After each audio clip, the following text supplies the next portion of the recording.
Здравствуйте, меня зовут Ковалева Елена, я из города Омска.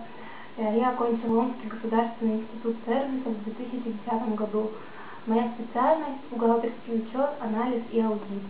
В том же году я окончила Омский государственный технический университет по специальности переводчик в сфере профессиональных коммуникаций. После окончания университета я работала младшим научным сотрудником в НПЦ «Динамика». В мои профессиональные обязанности входил перевод научно-технических и других текстов, работа с англоязычной версией сайта нашей компании, деловая переписка на английском языке.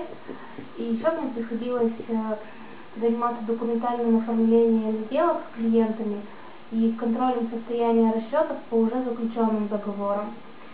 В июле 2011 года я начала работать по своей основной специальности бухгалтера.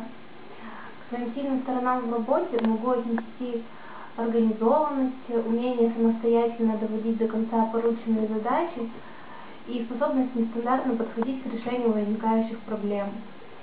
Своим главным увлечением сегодня я считаю английский язык. В 2012 году я получила международный сертификат уровня Advanced. И мне очень интересна культура и обычаи и Великобритании, и других англоязычных стран. И знание языка дает возможность не просто слушать, но и понимать их музыку, читать книжки, смотреть фильмы на языке оригинала. Свое свободное время я люблю проводить активно, кататься на коньках, ходить в бассейн, путешествовать или просто отдыхать на природе. Спасибо за внимание.